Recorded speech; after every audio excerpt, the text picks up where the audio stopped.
thumb just come to town, a Yankee Doodle dandy. I bet your scrapple washed it down with just a nip of brandy. The mayor made me presents rare, the ladies did salute me. First rate I am, they all declare, and all my poses suit me. My success should open up your eyes. Don't judge nothing just by shape or size.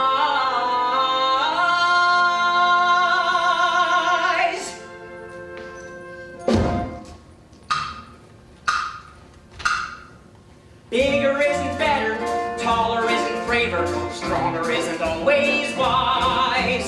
Smaller isn't necessarily the lesser, guts can come in any size. Lady luck and favor.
Follow next. Bigger isn't keener, larger isn't bolder, higher might be low inside. When you need to lean upon a friendly shoulder, narrow's just as good as wide. See the mighty lion sitting there and crying, bitten by a tiny flea. Mammoth was colossal, what's he now a fossil? Bet your life I'm glad I'm me. What's strong in both may lag along in brains and heart.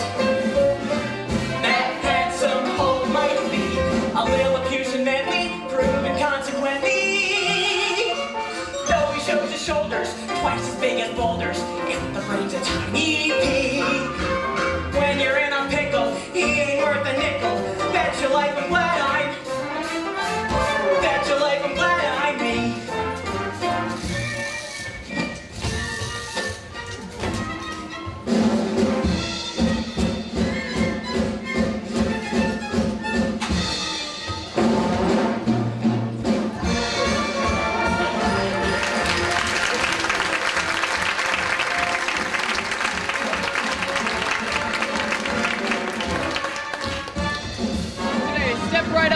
Barnum, a circus musical, right here at La Petite Theater.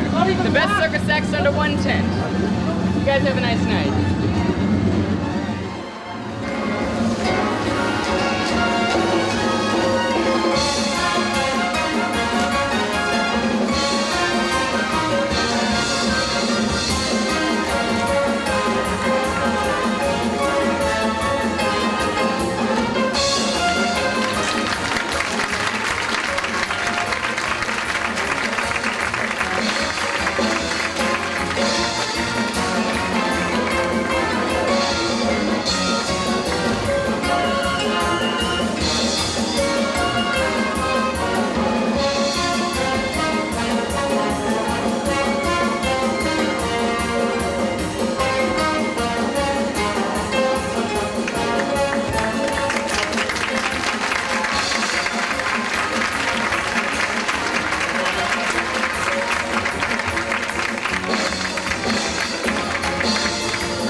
see, bar none, every sight, wonder, and miracle that name stands for, including Jumbo, the world's largest elephant, the amazing great white whale from Labrador, General Tom Thumb, only 25 inches from toe to crown, Joyce Heth, the oldest woman alive, the rarest and most beautiful bird in captivity, the Swedish nightingale, plus a company of hundreds, no thousands, including marching bands, standing bands, tumbling bands, bands of every size, shape, and description. And here they are!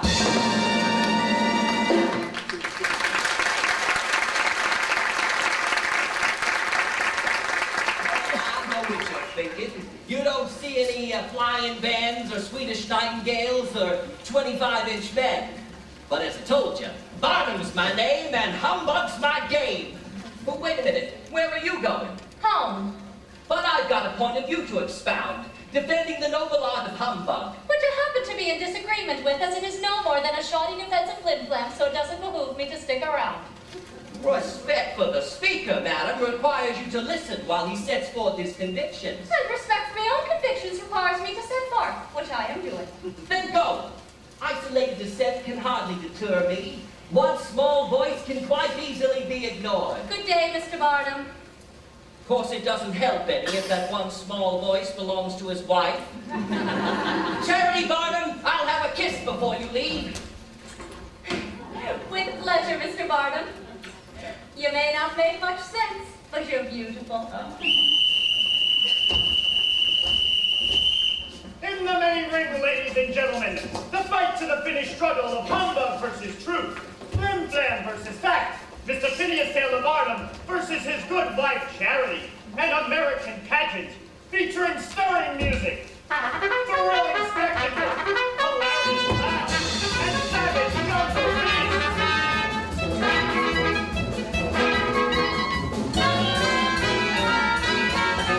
And now, Mr. Barnum himself in an opening piece of philosophic folderol, Mr. Barnum.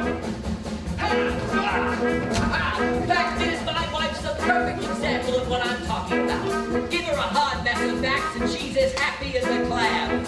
Serve her up a bit of fancy and she turns up her nose like it was yesterday's fish. But whether you believe humbug's a blessing or a curse, you're still gonna buy it. Why? Because every 60 seconds of this world a delightful phenomenon takes place which absolutely guarantees it.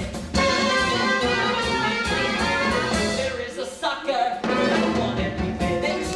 He's on that second-hand swoops to the top like dandelions up they pop. Their ears so big, their eyes so wide, and the white meat of butterfly baloney. With no 2 minutes, why you get that? I'll buy some fruit to buy my corn. 'Cause there's a sure shooting sucker born a minute, and I prefer it to the minute you was born.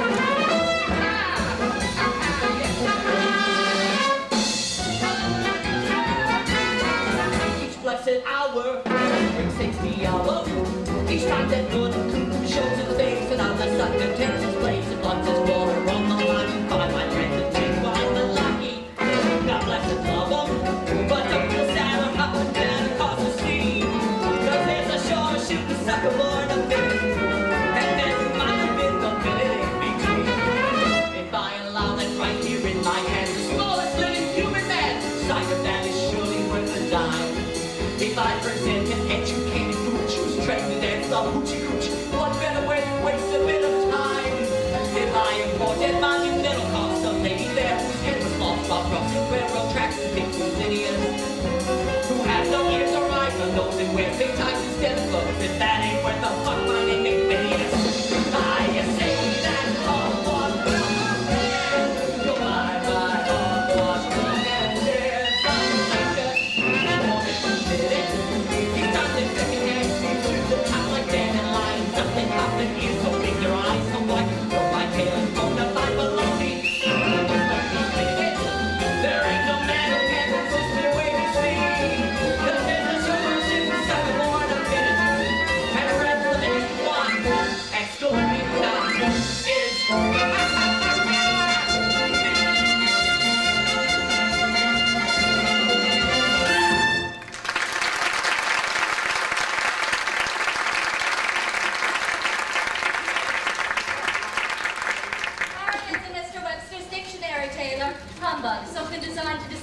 Sports League.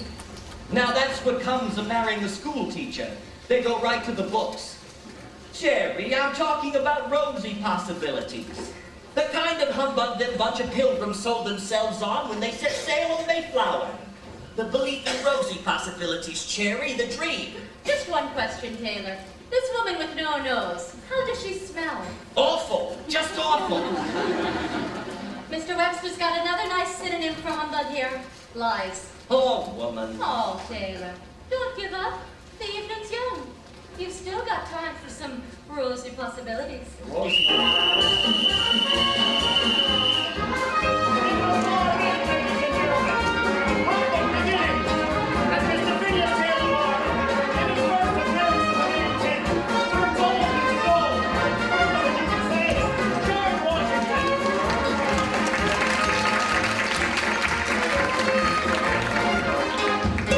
I'm telling you they came by the thousands in Philadelphia, Mr. Barnum.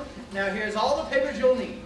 Birth certificate, bill of sale, and writs and testimony proving beyond the shadow of a doubt that on June 15th, Joyce Heth will be 160 years old. Yeah, well, she better be, Mr. Lyman. It's taken every cent I have to buy this contract. But from now on, P.T. Barnum presents Joyce Heth, the oldest woman in the world. She'll make your fortune, Mr. Barnum. Just remember, Philadelphia! All right, Joyce. We better get to work if we want to eat tonight. Step right up, folks, and see her. Joyce Heth, the oldest woman in the world. Hey, lady, here she is. 25 cents will put you at the front of the line. Or 20 cents will get... Can you see? All right, who's going to be our first customer of the day? Lady. Well, you're not as young as you used to be. And this lady here will make you feel like a spring chicken. Hey, what is it? You're flat, Joyce, you're flat. Sir, how about a little entertainment for your lady there? And folks just care for gold. You're flat, woman, you're flat. Up a bit. Thank God I'm old. Sit down. Sir, you're like older women. Well, you better hurry because this can't last forever. Joyce! Oh, I don't understand it. They came by the thousands in Philadelphia. Went by the thousands. You've been had, Mr. Barnum. Anyway, what's so special about an old lady? Now, well, a young lady, that's different. You'd had me up here 140 years ago.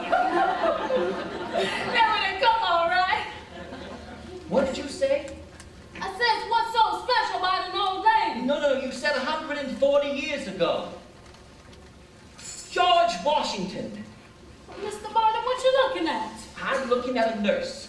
About 100 years ago, you got a baby boy bouncing on your knee. George Washington. But I don't know no people named Washington. George Washington, the father of our country. And I never tended no group.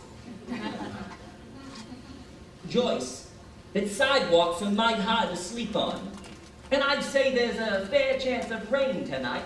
Maybe even hail. What'd you say that boy's name was? George Washington. Oh, you mean no Georgie. Why, Mr. Barnum, I pretty near raised that boy. All right, let's do it, Joyce. Step right up and see her, folks. Joyce Heth, George Washington says. When the wicked is ain't what it's been. When folks just can't recall, thank God I know. And when you think again, you're at the news. When you hear the language people use. When no sweet songs are sung, I don't want to be young. All right, you got it, Joyce. Now listen up. Sounds like a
left here thinking they shook the hand that held the rosy bottom of the father of this country. And that's what's known as a patriotic humbug. And there's none finer. Well, now that Joyce was a success, I started signing up other attractions. But I needed some place to put them. That's right, Mr. Barnum. I'm selling you a full partnership in the American Museum. But I'm warning you, my rock bottom price is $15,000. And worth every penny, Mr. Scudder. The full amount to be paid out of the first year's profits. And if I should fall behind, well, I shall forfeit all of my attractions to your good self. Very good, Mr. Barnum. But I don't want to turn the museum into no sideshow. Oh, I quite agree with you, Mr. Scudder. Why, that's why I intend on rebuilding that museum and filling all 5 floors with the most educational attractions imaginable, including 3 galleries of art, a lecture hall seating 2,000 people, and in the rotunda, a glass tank containing a living, breathing, spreeting, great white whale from Labrador.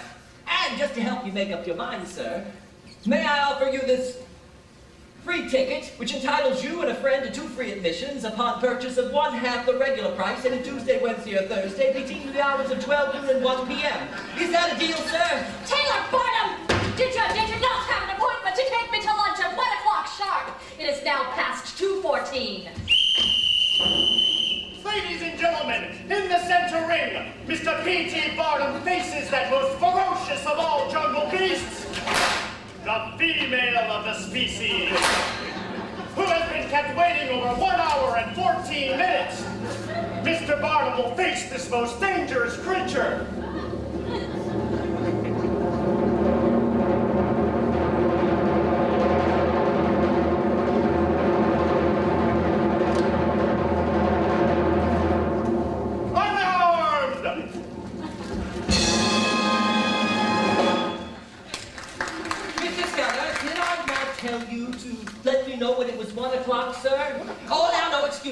Please, I'll meet you in the buildings at the museum at 2:45. Run along now, thank you.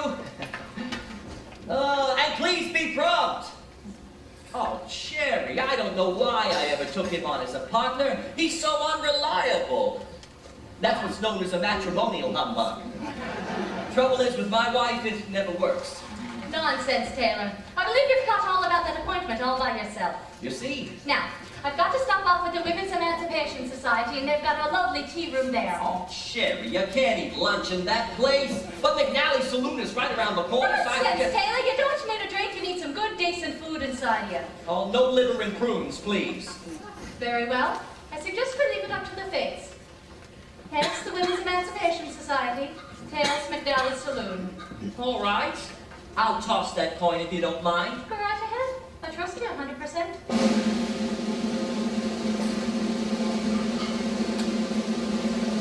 Liver and prunes.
What do you think about that, Mr. Barnum? No, I'm all for it. 100%. As long as she asks her husband first. Now, bring us a couple dozen oysters and 2 ales, and put a head on. Sorry, Mr. Barnum. Liver is the special this evening. Plus fresh boiled parsnips and a compote of prunes. Oh, sounds delicious. We'll have 2. Oh, I shall be up for days. And an extra copy of Miss Stanton's pamphlet for dessert. Now, Taylor, you can tell me all about this new partner of yours. Well, Cherry, Mr. Amos Scudder and I are going to rebuild the American Museum. With what? What happened to $100 to our name? Brass and a bit of humbug. Oh, now you'll be surprised how often it's just as good as silver or gold. Schemes again, Taylor. Schemes and dreams. But that's my nature, Cherry. I told you I was a dreamer the first day I met you. Taylor Barnum. When a girl meets a fella in the middle of the worst thunderstorm of the summer, with lightning flashing off at every tree and barn in sight, not to mention every dog and cat in the territory barking to her is the dead, she don't pay much mind when a man happens to mention that he's a dreamer. But Cherry... Now, I'm not saying you shouldn't have dreams, Taylor. Just let them be sensible ones we can reach. I want to excite people. Stir them up. Give them a glimpse of the miracle. Miracle's a pretty fancy word for humbug, Taylor. Oh, now how can you say that, Cherry? Oh, I may have put a high gloss on the facts sometimes, but I've never taken anyone for one thin dime. You've taken them for more than money. You get them all wrought up about things that can never be. Like a woman 160 years old. Now, I'm not saying you shouldn't use the imagination the good Lord gave you, but with 2 daughters to support, the least you could do is use it for more sensible things. Oh, woman. Now, I happen to know that Mr. Chauncey Jerome is looking for a partner over at the Bridgeport Clockworks. I could be a part of it, Taylor. Write the letters, keep the accounts. No, Cherry, no, I can't do it. Tick-tock, tick, from 10 to 6 every day, with an occasional bong to break the monotony of 10,000 little cuckoos looking out of 10,000 little holes. Oh, every man has a temperament, Mrs. Barnum, and mine's just not suited for tick-tock, cuckoo, and bong. Oh, I'm sorry, Taylor. I shouldn't have brought it up. Oh, of course you should, Cherry. Of course you should. Why, that's half a wife's job, bringing up things a husband doesn't want to hear. Oh, Cherry, a clock factory is, well, it's just not the right color for me. I mean, just say the name, Bridgeport Clockworks, and what do you see? Browns and grays and, well, maybe a dash of taupe if you're lucky. But walk in any sideshow and what have you got? Orange and red, buttercup yellow and Kelly green. It's like walking inside of a giant pinwheel. Oh, and it's not for my own selfish pleasures that I want all them colors, Cherry. I wanna splash them out for everybody in the whole world to see. The colors of my life are bountiful and bold.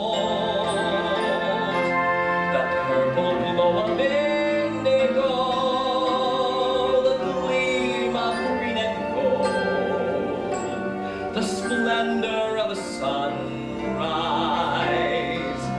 dazzle of a flame, the glory of a rainbow. I put them all to shame. No quiet browns and grays. I'll take my days instead and fill them till they overflow.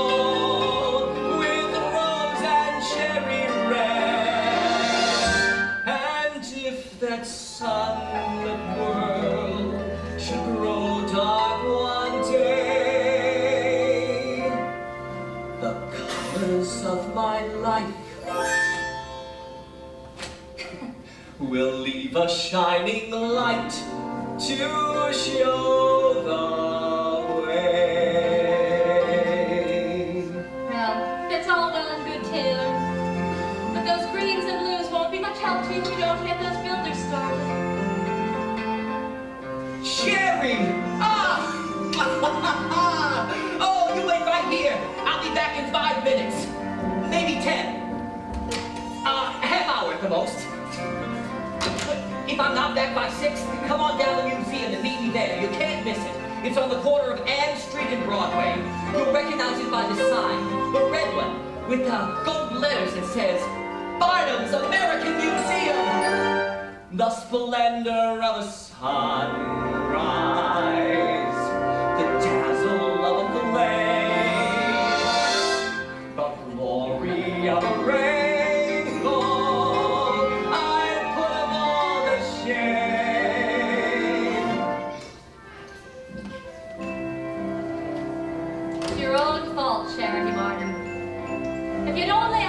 theological questions before you marry him. You would have been able to put healthy distance between yourself and a fellow who wants to give the world a paint job, which I'm not so sure it needs. The colors of my life are softer than a breeze, the silver gray of eider down, the dappled green of trees, the amber of wheat field, the hazel of a seed, the crystal of a raindrop are all I'll ever need. Your reds are much too bold. In gold I find no worth. I'll fill my days with sage and run, the colors of the earth. And if from my side my love should roam, the colors of my life will shine a quiet light to lead him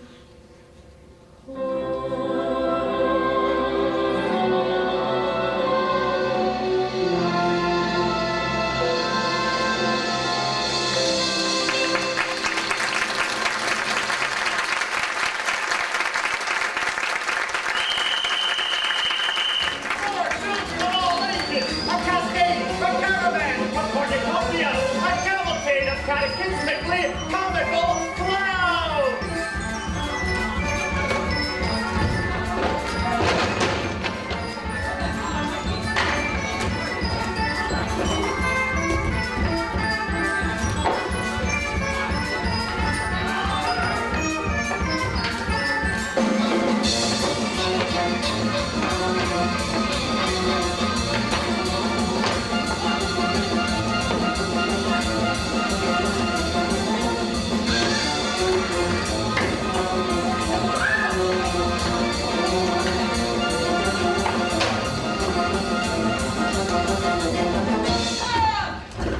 Get out of here!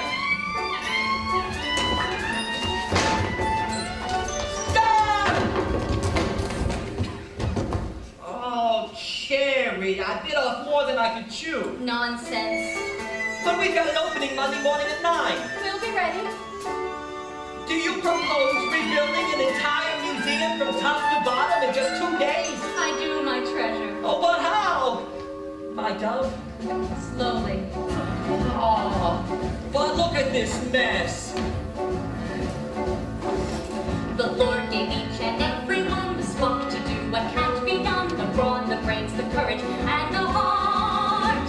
The strength to bend the strongest bar, the will to reach the farthest star. It's just a case of learning how to start. To build a tower up so high to the clouds. You'll never build it one tiny brick at a time. Bucks multiply till above. A banker just begin with a thin silver sword. An empty field it can yield miles and miles of flowers. You don't need no magic powers, just some seed and showers from the floor to the sky. You can soar if you're wise enough to fly. One brick at a time. Oh, Cherry, oh, you're brilliant, my love. All right, let's do it. Build a ship that builds the last, Make the wheel and raise the mast. and home begins with just a simple rhyme. And hope the fruits of wild beneath. Stick your pick your teeth. Just shut the eye and take your time. One sober chap with a cup and a bud. Not always he can scoop all the salt from the sea. Let's open up 30 vows. To vow is all begun by this wonderful bee. To write a symphony or a piece. Till the trills and out like God, he start with mine. So long you need to press you and nothing.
museum was spectacular, including the price. $1. Now that may seem a bit steep, but it was worth it. Look what I gave him. What a lot of Roman terracotta, living lava from the flanks of Etna. Statuary, rotted dromedary, see the temple tumble at the Red Sea Park. McNamara's bell, the best lady in the land of Hegel, prehistoric hand, strand of Pocahontas hair. Croats who are going to be showing you some Roman through a model of the rapids on the Delaware. Armadillos, calabar caterpillars, reproductions of a cyclops retina, crystal glowing, automatic sewing, Venus on the shell and other works of art. Educated please and high the aborigines, two ladies joined across the knees of Mona Lisa made of ice. Humpty Dumpty and forgotten spots of cockroach in a night, so I'm gonna see that twice. One iguana, snakes, another fauna, got a bearded ladybug with Edna. When you duck out, take another bug out, run around the block and see her, run around the block and see her, run around the block and see a new show start. That's it, yes sir, $1, step right up, all right, yes ma'am. Thank you, enjoy yourselves. Mr. Barnum, over 5,000 admissions in one day. 5,000? Everybody's going downstairs to see the whale. Right. And then upstairs to see the Indians, George Pepper, the mermaid. Right. And then downstairs to start all over again. Yes. Nobody's going out, Mr. Barnum. There's a whole line of people waiting to get in. What are we going to do? Put that sign I had printed by the back door. To the egress. To the egress? Oh, don't worry, it's just a fancy word for exit. But no one will know what it means. Oh, they will when they get outside. It's a health and education humbug. They learn a new word and they get some fresh air. What a lot of Roman terracotta, living lava from the plains of Etna. Statuary, rotted dromedary, see the temple tumble of the Red Sea Park. McNamara, bell, best lady in the light, tingle, prehistoric hand, strand of Pocahontas hair. Croats who are going to be showing you some Roman through a model of the rapids on the Delaware. Armadillos, calabar caterpillars, reproductions of the cyclops retina, still glowing, automatic sewing, Venus on the shell, and the works of art. Educated queens and trunk aborigines, selling John Porcelain, Mona Lisa made of ice. Hot tuffy got tin, forgotten spots of cockroach, I'm gonna see that twice. One iguana, snakes, and a fauna, got a bit ladybug with Edna. When you duck out, take another buck out, run around the block and see her, run around the block and see a new show.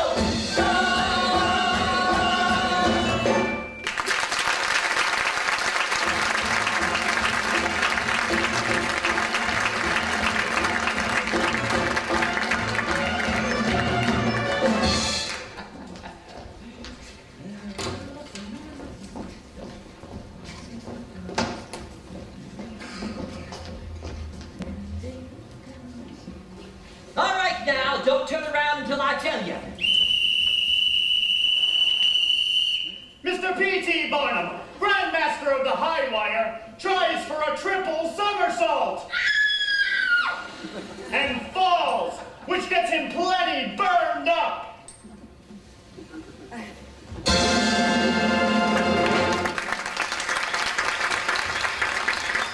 All right now. Good Lord, they're real. What's the man done? Ah, foolish thing, Cherry. Married a hard-headed, cold-eyed, tough-talking New England lady who's kept my crazy world from going up in smoke for 14 years. Happy anniversary.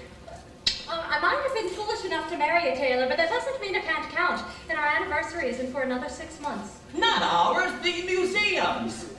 Or have you forgotten that we opened our doors exactly 1 year ago today? Now, you put on your best silks and satins, woman, because I intend taking you, me, and those pearls out to celebrate tonight at Rector's Restaurant in New York City. Well, I'm not going to any Rector's restaurant, Mr. Barnum. The food is too rich, the people too fancy, and I don't even want to discuss the prices. I'm staying right here. A matrimonial humbug number 2. The club and parrot principle. This one never fails. Now see here, Cherry, I've got the prettiest wife in the state of Connecticut. And it is my God-given right to take her out and show her off if I want to.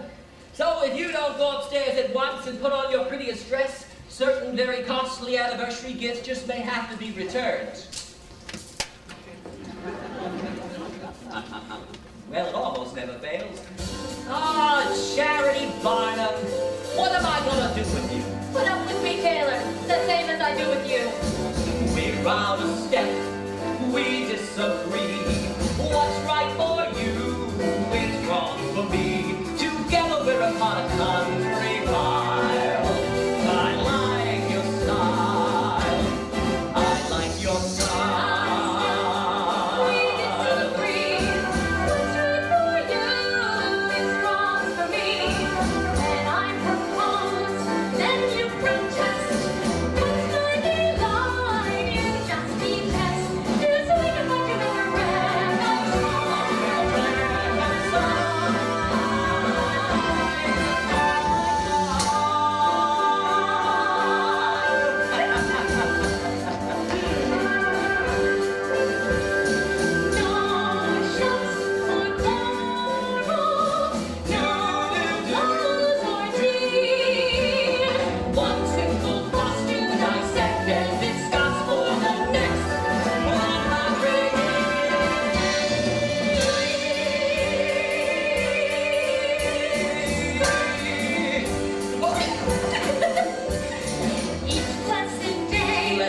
day. Sweetly Bill. Sweetly Bill.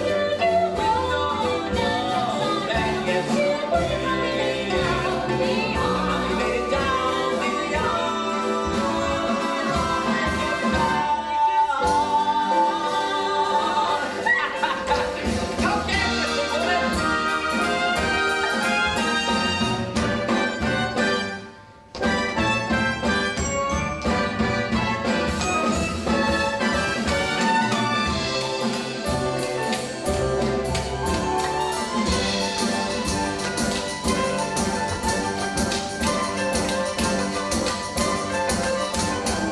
Ah! Oh, whoa! All right, you wanna get that shit.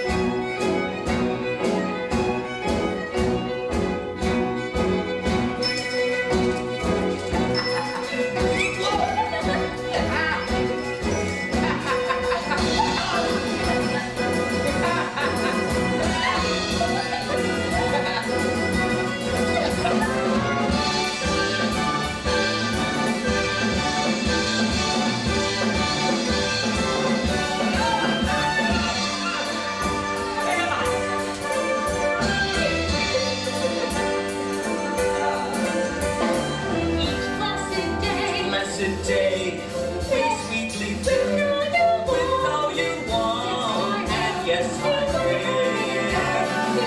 I'll lay it down the yard like a star. I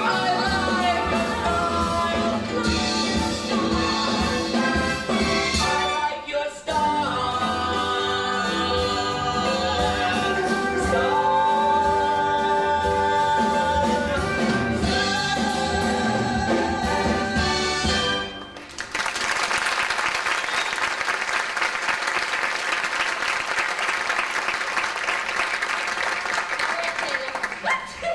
I'll change my dress, but it's not to show off these pearls in front of your fancy New York friends. It's because I'm still in love with you, you great fool. I don't want one of your damn matrimonial humbugs to succeed. Why, Cherry Barnum, I have never tried to humbug you. I'm shocked that you even suggested such a thing. Mr. Barnum, Not now, Scudder. Can't you see I'm lying to my wife?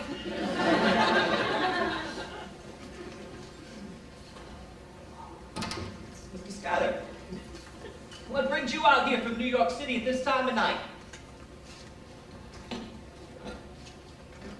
Well, speak up, sir. Is anything wrong? a fire, Mr. Barnum. At the museum. What? It's no use. There's nothing left. I'm sorry, Mr. Barnum. Mr. Scudder, I hope I'm being humbugged. Alas, Mr. Barnum, you never taught me how. Mr. Scudder, Well, I'm telling you right now, I don't have any intention of dancing any gallops. I haven't had time to change my petticoat. It's the same old muslin one. But since the only dance you know is the waltz, I don't anticipate any problems. evening's off, Cherry. No use celebrating the anniversary of a museum what's burned down. What? Oh, maybe it's a good thing. You were right. That darn place is nothing but a sideshow anyhow. Taylor Barnum, that museum was absolutely splendid for what it was, and I won't listen to anything to the contrary. New York's not the only place to make a living. There's lots of places. There's a whole country out there. Why, right here in Bridgeport's the Well, whole... darn it, Cherry, if you hadn't come up with the solution. There is a whole country out there. Oh, well, here I am, piddling my life away on the corner of Ann Street and Broadway, and 24 states have never even heard of P.T. Barnum. Well, I wasn't talking about it... I'll build a new museum, and I'll put it on wheels. Well, I don't know anything about 24 states. And we'll bring red and gold to the entire country. We'll start with a three-week tour out around the East, and then, all it needs is a bit of capital and a headline attraction and draw them in. And because it was your idea. What? Because it was your idea, I'm putting at the top of every ad, entire tour under the personal direction of Mr. and Mrs. P.T. Barnum. Oh. Well, you are with me on this, Cherry, aren't you? Cherry? Well, I'm not 100% sure I'm in accord, Mr. Barnum. Well, then everything's all right. We're quarreling again.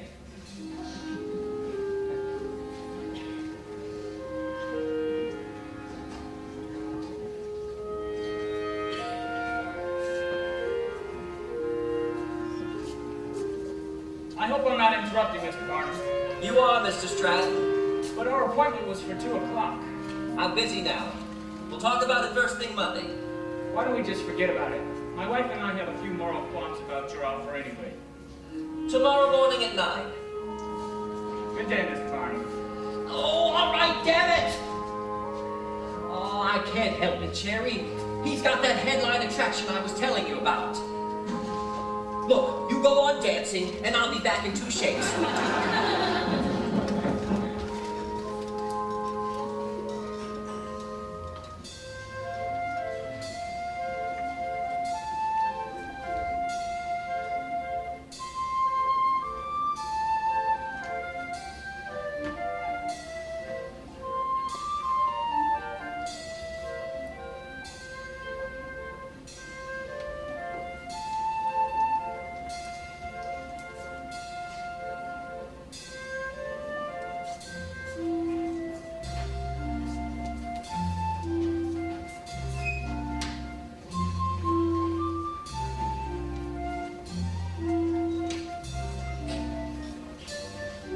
And now, for a deliciously droll divertisement, as Mr. P.T. Barnum juggles 3 slippery strands in the air.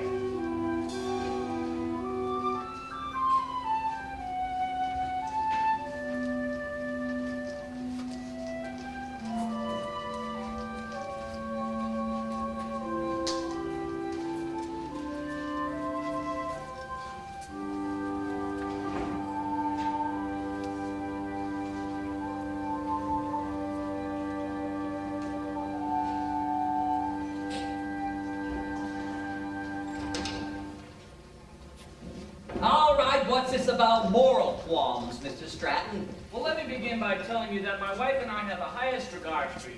I smell a humbug. But as God is our witness. A holy humbug, the worst kind. But to permit you to exploit our son Charles's oddities for such a small sum of money is an offense to a Christian conscience. Now, the key word in that speech isn't Christian. It's small, as in sum of money. Just exactly what do you mean when you refer to oddities? Any boy measuring 25 inches from head to toe is a freak of nature. Oh, now hold on, Mr. Stratton. Joyce Head is 160 years of age. Madame Josepha has a 10-inch beard. Anne Swan is 8.5 feet tall, but that doesn't make them freaks.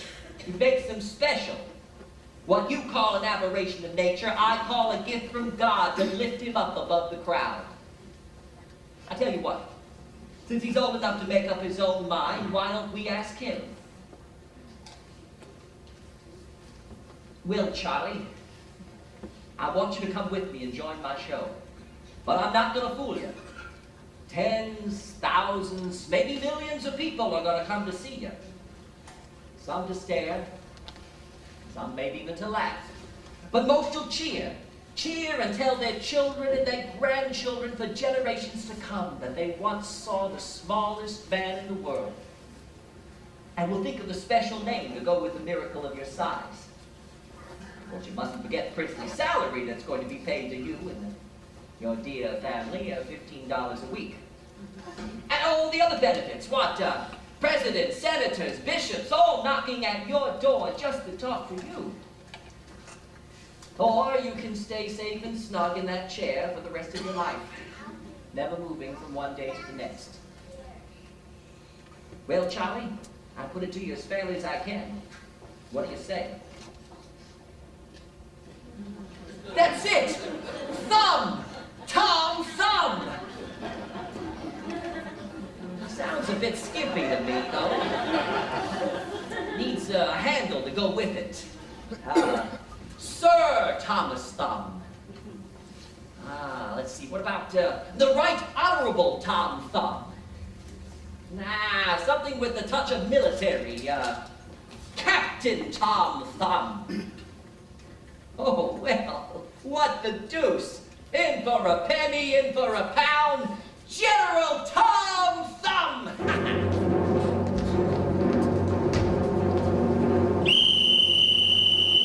Ladies and gentlemen of the great city of Philadelphia, for the first time anywhere, the world's smallest man, General Tom Thumb!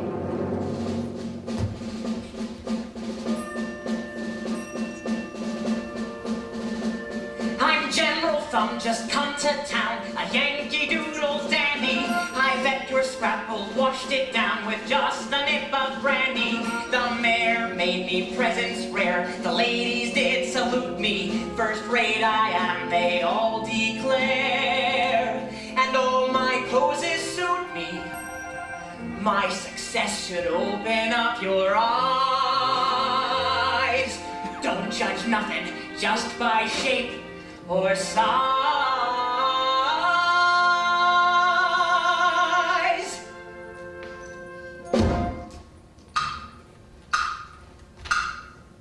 Bigger isn't better, taller isn't braver, stronger isn't always wise. Smaller isn't necessarily the lesser, guts can come in any size. Lady luck and favor, just a little shaver, over 1 to 6'3". Brains in any tussle, monster for with muscle, bet your life I'm glad I'm me. Ladies and gentlemen, General Tom Thumb's engagement at London's Egyptian Hall has been canceled this evening due to his command performance at Buckingham Palace.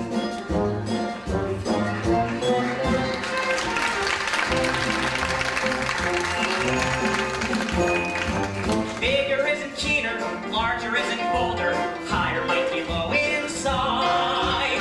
When you need to lean upon a friendly shoulder, narrow's just as good as wide. See the mighty lion, sit there and crying, bitten by a tiny flea. Mammoth was colossal, let's see now a fossil, bet your life I'm glad I'm me. What's strong in both may lag along in brains and heart. That handsome Hulk might be a Lilliputian medley, proven consequently. Though he shows his shoulders twice as big as boulders, if the brain's a tiny pea. When you're in a pickle, he ain't worth a nickel. Bet your life I'm glad I'm. Bet your life I'm glad I'm me.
Giants look so awesome, folks are scared to cross them.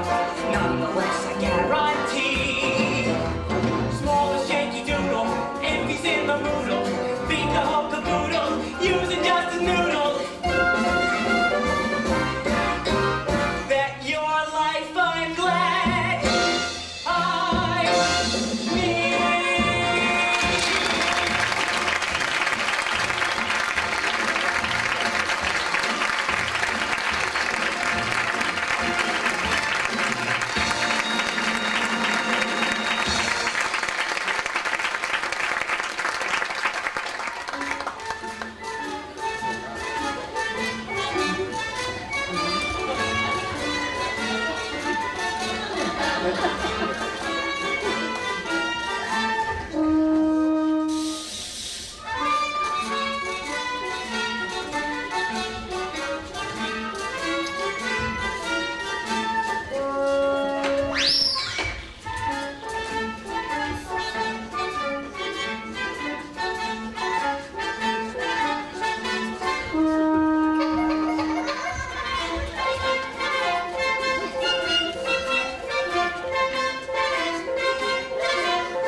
entering Mr. P.T. Barnum versus the female of the species with unheard of, unexpected, alarming results.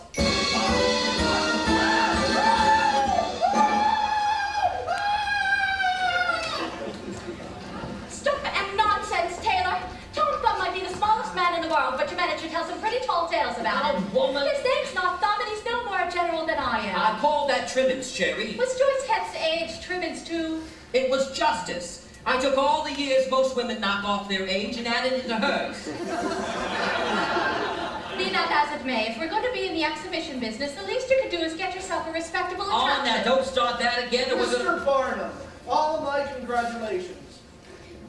Julius Goldschmidt, we met last autumn in New York. I caught your show here in Boston last night. Absolutely splendid. Oh, well, thank you, Mr. Goldschmidt. Cherry, do you remember me mentioning Julius Goldschmidt? He's the gentleman that presented Booth on his last tour. Of course, what brings you to Boston, Mr. Goldschmidt? Oh, Boston is home to me, Mrs. Barnum. I stopped off for a short visit before sailing off to England to sign up that Swedish singer who's causing all the stir over there. Jenny Lind? Oh, I've read all about her. 2 command performances for the Queen. Lind. Oh, Lind! The India rubber lady who ties knots in her right arm. Jenny Lind is an opera singer, Mr. Barnum, and according to all the critics, her voice is the most glorious sound ever heard. But you can see for yourself when I present her in concert next fall at Castle Garden. Well, better be getting started. That New York train's due in a quarter of an hour. Mr. Barnum, Mrs. Barnum, it was a great pleasure. I look forward to seeing you in the fall. Good day, sir. What's the matter, Taylor? Oh, that Goldschmidt's a nice fella. I don't like to see him lose his shirt. You don't think he'll be able to sign up Miss Lind? Well, that's just it. I'm afraid he will. The American public's not going to fill any hall just to hear a singer. I'm not so sure you're right about that, Taylor. You heard what he said. 2 command performances. It's high time you found yourself an attraction like that. Now, don't start that again or we're going to miss the Chicago train. Besides, I wouldn't know where to begin. It's very simple. We leave it up to the fates. Tails, we continue as we are. Heads, I run the rest of the tour, and you go to England and make a deal with Miss Lind's agents. Cherry, what would I say to Mr. Goldschmidt? Tell him you never thought New York would buy an opera singer, and you didn't want him to lose his shirt. I call that a lie, Cherry. I call that trimmings, Taylor.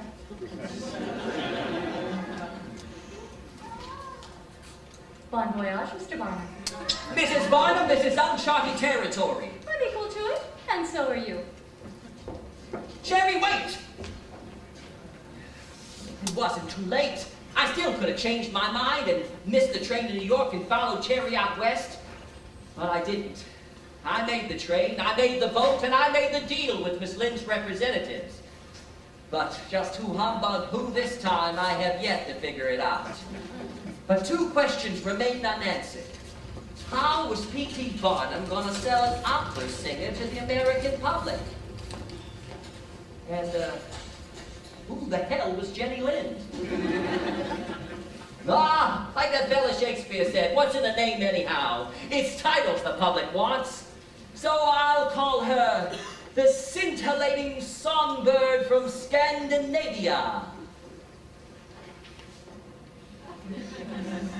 All right, how about the songbird that scintillates from Sweden? All right. Oh, I got it. The singing Swede. I like that. Oh, you like that now? The little girl down here, we're going to go with that one. Unfortunately, Cherry had already printed up the handbills, so we were stuck with calling her the Swedish Nightingale. Can't win them all.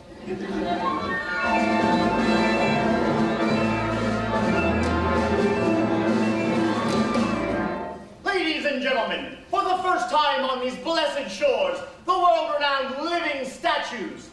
Due to the extremely respectable nature of this attraction, Mr. Barnum's promotional campaign will refrain from any sensational claims and rely upon the plain, unvarnished truth.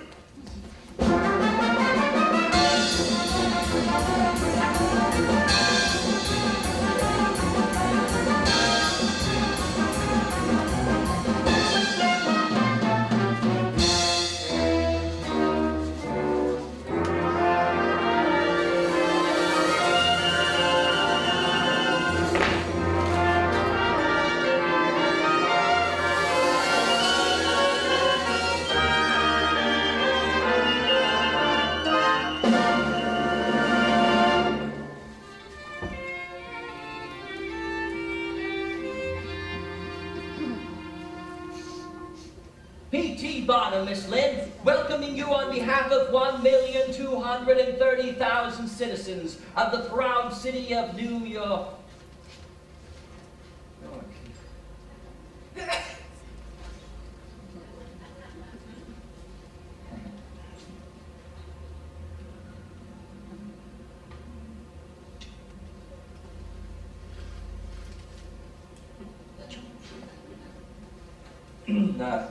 Tell me, how was your crossing? Vad säger ni? Kan du inte fråga var så snäll på svensk?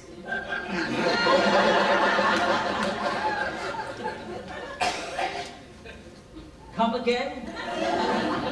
Förlåt, men jag förstår inte ett språk. She doesn't speak a word of English. Did you know that she couldn't speak a word of English? Miss Lind, this here is the United States of America, and here we speak English. Engelska? Horace, we're in big trouble. Prepare the stage. Miss Lind, you have to give a concert on this stage. Ja, in concert. No, in English, Miss Lind, in English. I know what to learn English. But you have no choice. Choose? No choice. Choose? Choice. Choice. Good. Guide. Good. Guide.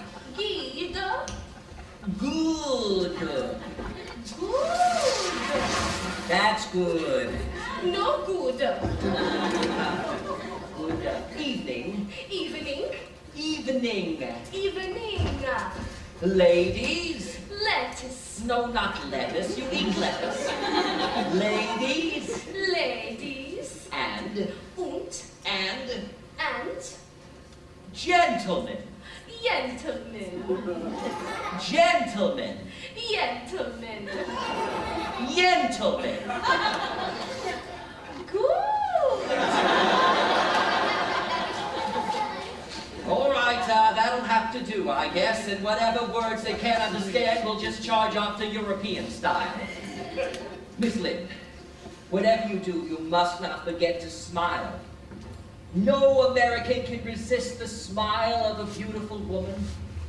No American man, anyhow. So, we're going to get started now. I'll be getting out into the house. I do hope you have a pleasant concert, Miss Lind.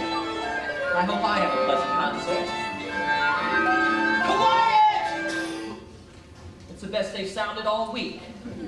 Vad säger ni? In English, Miss Lind, in English!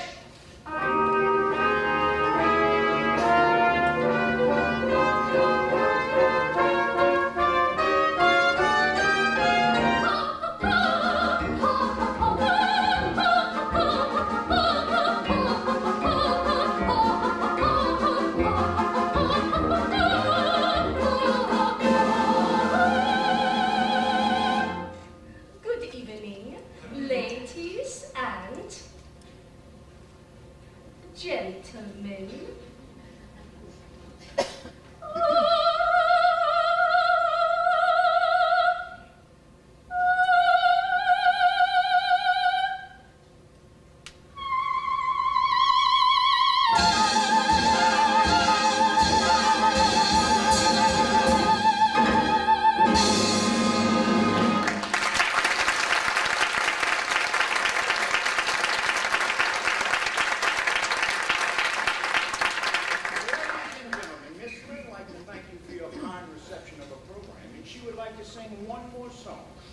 A song she sang at her first concert in Sweden, and tonight dedicates it to her new American.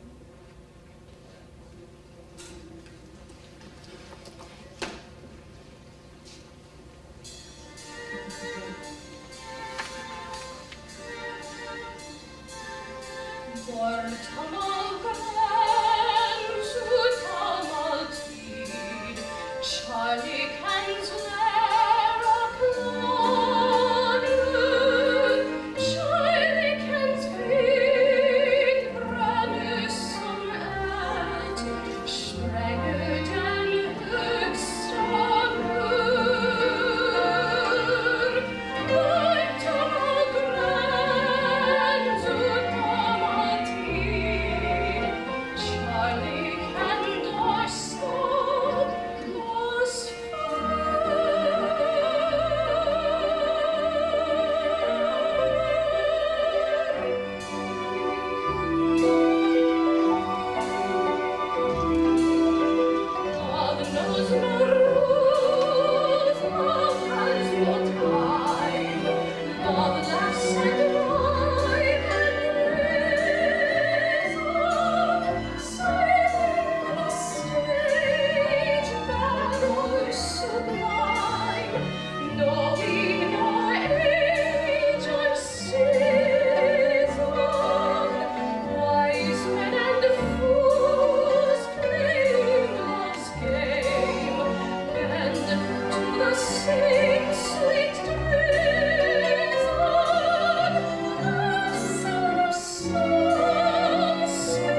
pick whoever suits your fancy, dear lady. Very well. I choose a scholastic person, my English teacher. Well, my dear lady, now I am a confusion. Congratulations, Miss Lind. Hurry, Taylor, the carriage is waiting. And I'll be right along, Cherry. It's not important. The mayor of the city, he also asked to go with me. Yes, he's a very fine gentleman. Taylor, please hurry. I want to freshen up at the hotel before the reception. Of course, Cherry. Ah, well, perhaps another time. Cherry!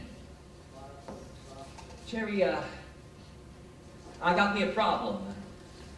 The receipts need to be counted again. Darn bookkeeper's messed up.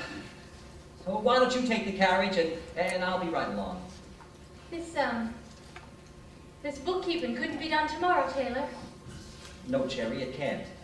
I see. Well, then, I'll see you when I see you. It was a great success tonight. I'm so proud of you. Good night, my darling.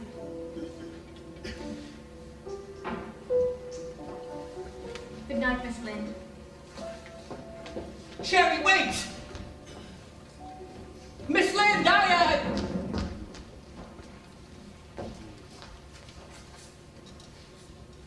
Well, damn it, why shouldn't I take her to the reception? Hell is just for a few hours.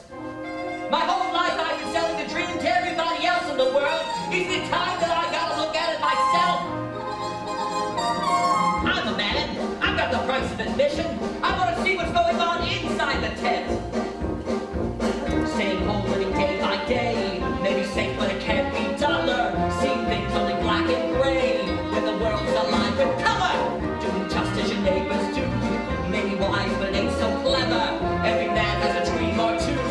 Let them go when they're gone forever. Out there somewhere, just out of sight. There's a world that's blazing with light. Age man.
the fairgrounds for a musical salute celebrating Miss Jenny Lind's 50th concert in America, featuring the proud citizens of Washington and the Potomac Marching Band.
beat. Time to the drum, Linda, Mr. Barnum. Rat-a-tat-tat, Mr. Barnum. Sir, Miss Lind asked me to remind you that the reception's for 7 o'clock. And since President Fillmore is a stickler for punctuality. Damn it, Wilton, don't I even get one evening off? Oh, the whole 6 months of this tour has been nothing but tea with the president, reception for the chief justice, and supper with the senator. When do they find time to run the country? Oh, so help me, Wilton, I give up the whole tour just to get away from them. Oh, you don't mean that, Mr. Barnum? Oh, I do. Old Goldschmidt's been after me to buy her contract for some time now, and I've got a good mind to sell it to him. Oh, it was fine in the beginning, when we had to turn an opera singer into a Swedish nightingale. Oh, but now all I'm getting out of that bird is money. It's not enough. My own damn fault. I humbugged myself into thinking I needed a little color in my life. She humbugged me into being respectable. Oh, a miserable state of affairs, if you ask me. So I might as well be miserable being respectable with someone I love. But I thought you and Miss Lind... Yeah, so did I. But I was wrong. Look, Wilton, send a wire to Goldschmidt. Tell him I'll meet him in New York City day after tomorrow. And another one to Mrs. Barnum. Tell her if that coin comes up heads, I just meet her back in Bridgeport by end of next week. Oh, this is gonna be a waste of time, I know that. None of my female of the species humbugs ever seems to pan out. But I'm too old a dog not to try. Never heard of such goings-on, and in public. It's a disgrace if you ask me. Phineas, are you muttering? Me? Absolutely not. I think muttering's the height of impoliteness. Then I'll just ignore it. I never mutter. I might sputter, but I never mutter. If I have something that's important that I want to say, I never mutter, I utter. I once had a mutter, but I still think it's a disgrace. How many times do I have to tell you to get your hands out of my pants? I bet I know what this is about. The way the French ambassador smiled at me last night. Wrong. What do I care if some Weasley-looking Frenchie smiles at me? The way you smile back at him. One of your number 2 special trembly ones. Phineas, I am a soprano and we flirt. The left shoe goes on the left foot and the right shoe on the right foot. Anyway, what sauce for the goose is sauce for the gander. What are you talking about? The letters. What letters? Long ones. Daily, to a lady in Bridgeport, Connecticut.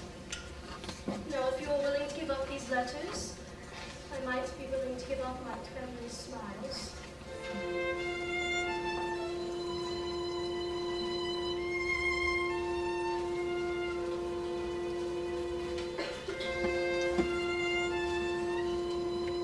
Jenny, I just want you to know that I'll never forget you. It has been a lovely 6 months. Jagus skardigal tetrana Phineas. In English, I want for you what you want for yourself. That's a kind wish, Jenny. Now I just have to figure out what the devil it is I want. Well, at least we know what it isn't. This scheme of love amuse us. Unless, of course, one lose us. When do you think you'll be leaving? I suppose tonight's as good a time as any. Will you be all right? I think so. I have a dinner engagement with the French ambassador. Wise men and fools playing love's game, bend to the same sweet treason. Just take a look at those figures from St. Louis. You'll see that she sold out 3 months before she ever steps foot into town. You're buying a bird that lays golden eggs, Mr. Goldschmidt. I know that, Mr. Barnum. In fact, you might say I knew it even before you did. Well, that's why I'm making you such a generous offer, sir. But one proviso. If Miss Lind ever plays Bridgeport, don't sell me any seats. Done? Done. Love makes such fools of us.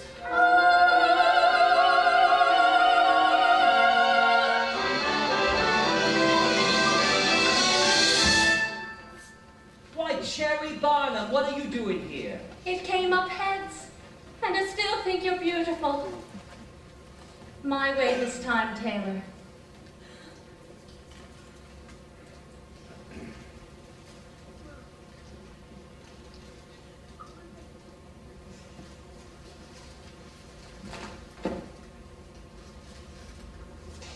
Your way. Out of the tent, away from the midway, without the benefits of Kelly Green, Buttercup Yellow, or Cherry Red. The Bridgeport Grand Opera and Pageant Company proudly presents Mr. P.T. Barnum as he lives his life in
black and white. He's had his fill of living, black and white. So long, ta-ta, good night. Bye-bye, black and white.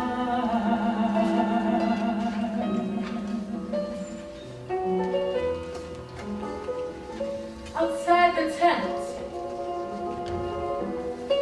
after the show, behind the scenes, beneath the makeup.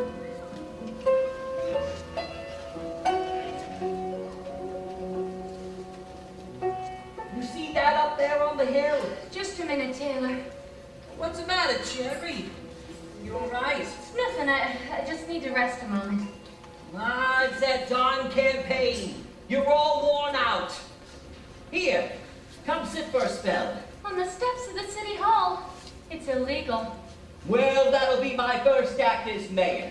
To get a law passed that all elected officials with beautiful wives can sit and rest on the steps of City Hall as long as I'm in office. There we go. Ah, that better? Thank you very much, Mayor Barnum. Oh, you're entirely welcome, Mrs. Barnum. Impressive place, isn't it? The most respectable looking building I've ever seen. And it belongs to you now. You know, Cherry, sitting here looking at you, smiling in the dark, makes me think of that first night we met in the thunderstorm. You remember? You were scared. Oh, but I kept wishing there'd be more lightning so I could get another look at your face. Every time the lightning flashed, I closed my eyes, so I never did get a good look at yours till we were standing at the altar. And by then it was too late. Now stop it, Taylor. People are gonna think we're foolish. Why? Two old people sitting on these steps after dark holding hands. Who says we're old? Oh, well, maybe I have a few gray hairs and some laugh lines, but you don't look a day older than you did that night I took you home in the thunderstorm. No, I thought you were through with humbug. Oh, 22, 3 at the most. And that's the least humbugging thing I've ever said in my entire life. You're gonna be so wonderful in politics, Taylor. Of course, I don't expect you to be mayor for more than one term. I've already got my eye on a Senate seat, and not the state Senate either. Why, Cherry, you're talking about Washington. Head says you can do it, Taylor. Oh, now, deciding to run for U.S. Senate's nothing you toss a coin on. Why, it takes pondering and considering and contemplating. And how come after 25 years of tossing, that coin's never come up tails? I guess the fates are just on my side. That and the fact that this quarter just happens to have two heads. What are you saying to me? Why, Cherry Barnum, you stacked the deck on me. I haven't been watching you for 25 years for nothing, Taylor. Oh, all right. I'll run for your damn Senate seat because I love you. And I'd do anything in the whole world to make you happy. But you would humbug me good and proper this time, and I am most displeased. Look at that. Heads on both sides. To your own husband. Why are you smiling? Everything's gonna be all right. We're quarreling again. The colors of my life are softer than a breeze. With gold, the purple glow of indigo. The dappled green of trees. Splendor of a sun.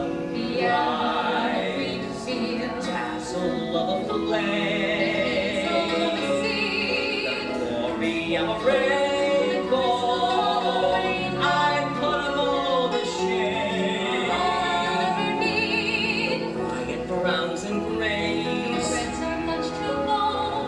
take my days instead. In gold I find them more. And fill them till they overflow. With rose and cherry red. And if from by my side my love should roam, The colors of my life will shine a quiet light to lead him.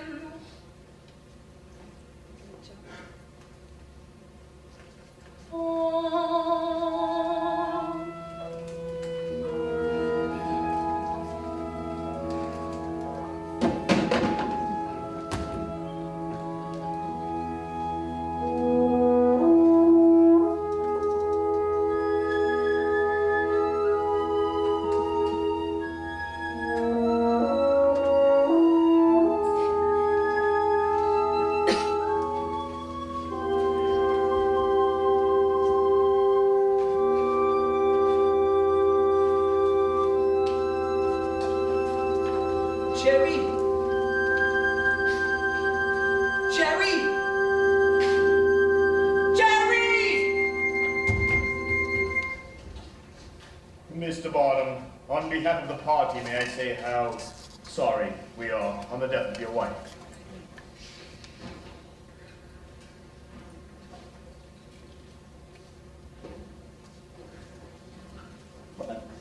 But empty bun, standing right here beside me. And we're right on the threshold.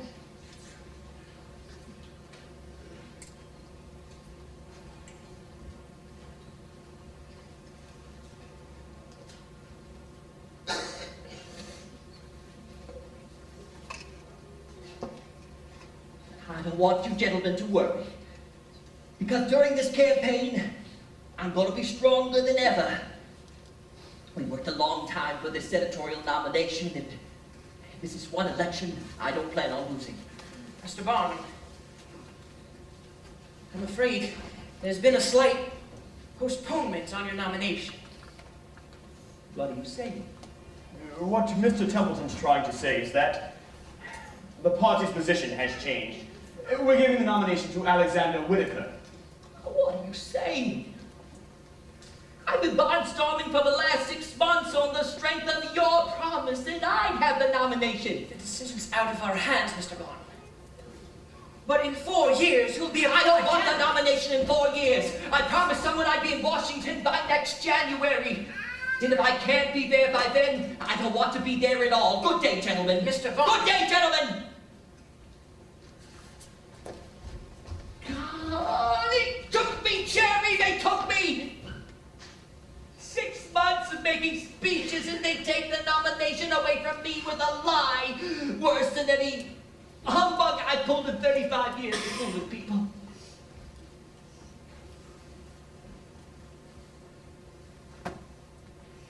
I thought I got it all out of my life. But I was wrong. Because if I don't humbug them, they're going to do worse to me. Jerry, tell me the truth. Is humbug so bad after all? That shipload of Rubens that came over on the Mayflower, they were humbug with a dream of finding some kind of utopia. And that turned out pretty good. And Tom Jefferson and Ben Franklin back in '76 humbugged with the dream and the vision of making a free and equal society. And their dream was strong enough to win a war.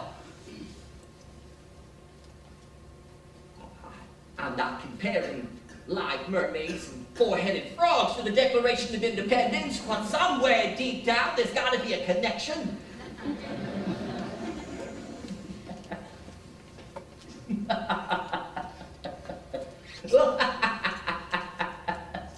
Oh, how do you like that? I haven't lost my touch after all. Up here on my box for 2 minutes and I've convinced myself that I'm first cousins with Thomas Jefferson. Oh, darn it, Cherry, don't that prove it? That at humbugging I'm the best there is.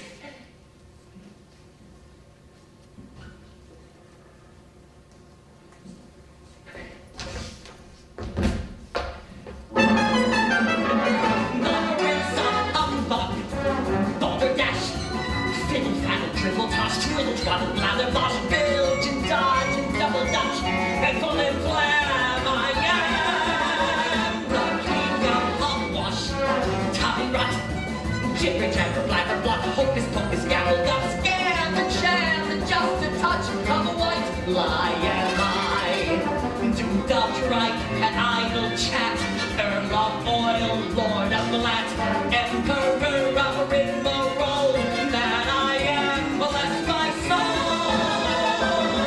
The Prince of Humbug, poppycock, pickle, bubble, patter, jump, hokum, chatter, bubble, wile, and guile, trumpery, that's me.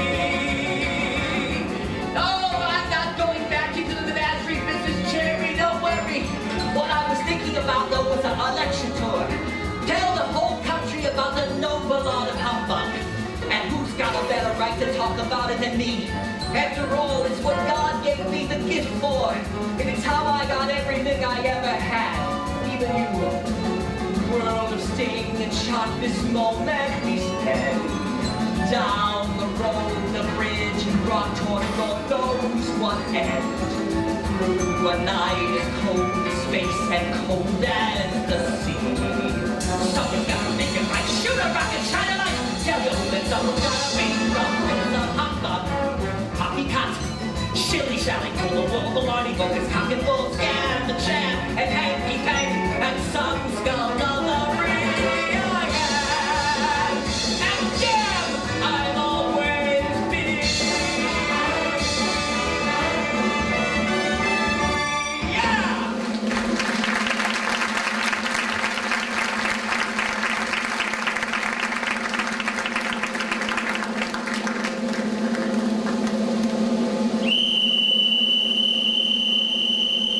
In the main ring, the greatest contest of all, Mr. P.T. Barnum alone, unarmed, without a net, in a struggle to the finish with destiny. Bailey's the name, Mr. Barnum. I'm here for my 3:30 appointment. I'm sorry, Mr. Bailey. I have given the matter a great deal of thought, and I'm afraid my answer is no. But I sent you the plans and photographs last week. Didn't you get a chance to look at them? I saw the pictures, yes, and your menagerie doesn't look too bad. Well, I've been out of the business for years, and I'm not planning on going back in it. But if you would mind a bit of advice?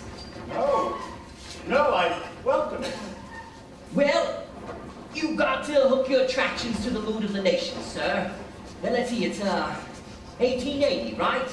Well, with Grant in the White House, we're expanding our horizons, broadening our outlooks. Your show looks good, but it's too small. What you need is 10 elephants, 20 clowns, plus acrobats, fat ladies, bareback riders, the whole family of jugglers, 6 up on the high wire. Impossible. You can't fit all those acts into one ring. Then you put 2 rings on either side.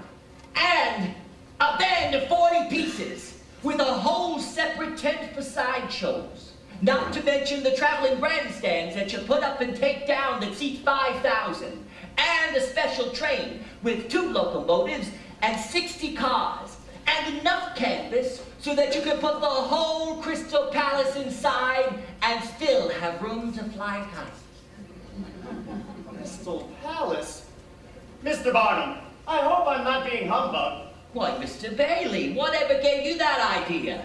Well, I must admit it does sound good the way you tell me, but I need your help. I'm sorry, sir, the answer's no. But I need you. The circus needs you.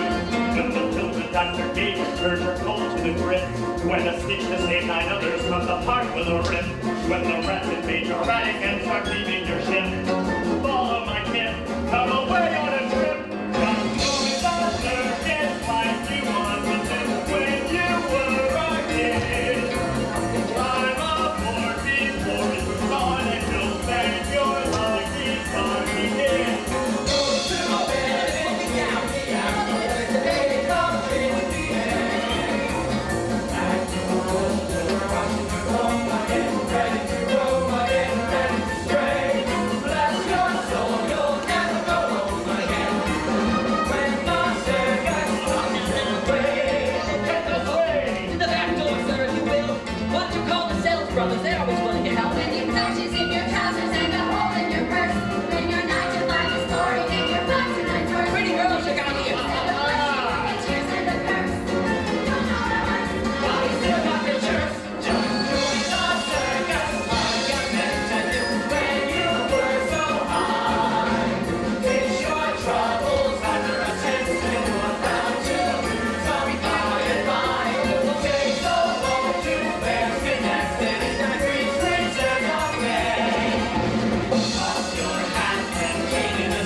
center ring, Mr. Phineas Taylor Barnum himself.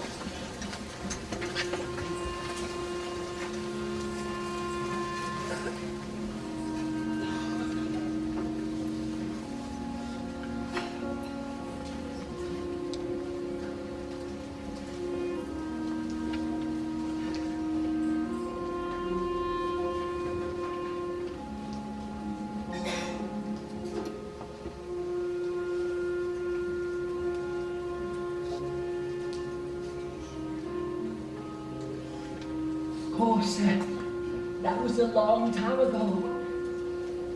Joyce Heck is gone and forgotten. And so's the American Museum,